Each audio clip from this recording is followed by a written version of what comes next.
የእግዚአብሔር ፍቅር የልጁም የኢየሱስ ክርስቶስ ጸጋ የመንፈስ ቅዱስ ኅብረትና አንድነት ከሁላችን ጋር ይሁን አሜን። ኤፌሶን 6:10 ላይ በቀረስ ወንድሞቼ በጌታና በኃይሉ ችሎት የበረታችሁ ሁኑ ይላል። ፋይናሊ ማይ ብራዘርን ቢ ስትሮንግ ኢን ዘ ሎርድ ኤንድ ኢን ዘ ፓወር ኦፍ ሂዝ ማይቲ ይላል። ይህንን በሚልበት ሰዓት ሐዋርያ ጳውሎስ ወደኋላ ብዙ የተናገራቸው አሉ፣ ብዙ የጸለየላቸው አሉ፣ ብዙ ያሉበትን ቅዱሳን ያሉበትን ከፍታ በክርስቶስ ያላቸውን ቦታ እያሳየ መጥቶ ነው።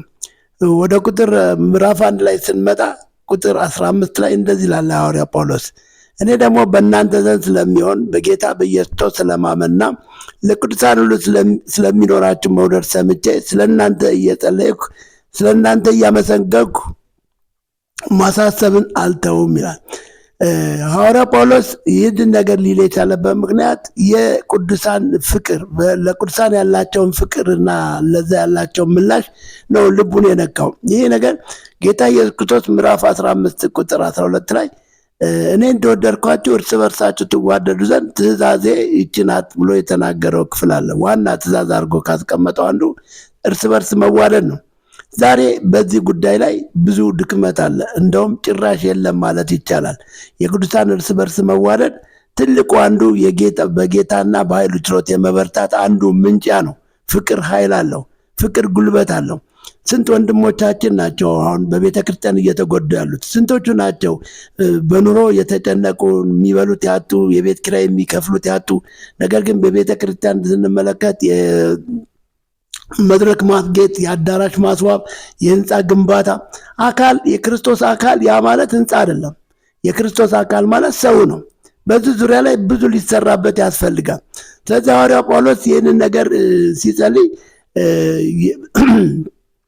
የክብር አባት የጌታችን የኢየሱስ ክርስቶስ አምላክ እርሱም በማወቅ የጥበብና የመገለጥን መንፈስ እንዲሰጣችሁ ለምናለሁ ይላል። ይህም የልባቸው ዓይኖች ሲበሩ የመጥራቱ ተስፋ ምን እንዲሆን በቅዱሳንም ዘንድ ያለው የርስት ክብር ባለጸግነት ምን እንዲሆን ከሁሉም የሚበልጠውን የኃይሉ ታላቅነት ምን እንዲሆን ታውቅ ዘንድ ነው ይላል። ይህ የኃይሉ ታላቅነት የሚለው ክርስቶስ ለእኛ የከፈለውን ያሳየውን ፍቅር ነው። የዛ የፍቅሩ ጉልበትና የፍቅሩ ኃይል እኛን ከሞትና ከጨለማ ስልጣን ነጥቆ ያወጣበትን ነው ሊናገር የፈለገው። ፍቅር ኃይል አለው። ፍቅር ከክርስቶስ የሚመነጭ እንደሆነ ሁሉ ክርስቶስ ደግሞ እኔ እንደወደድኳችሁ እርስ በርሳችሁ ተዋደዱናል። ክርስቶስንም ከሙታን ሲያስነሳው ከአለቅነትና ከስልጣንም ከኃይልም ከጌትነት ሁሉ በላይና በዚህ ዓለም ብቻ ሳይሆን ነገር ግን ሊመጣ ካለው ዓለም ደግሞ ከሚጠራው ስም ሁሉ በላይ በሰማይ ስፍራ በቀኙ ሲያስቀምጠው በክርስቶስ ባደረገው ስራ የጉልበቱ ስራ ይታያል ይላል።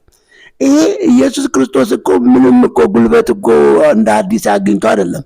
እርሱ እኮ በዘላለማዊ ኃይሉ በአብ በወልድ በመንፈስ ቅዱስ አምላካዊ ማንነቱ በመለኮታዊ ማንነቱ እኮ ኃያል እኮ ነው።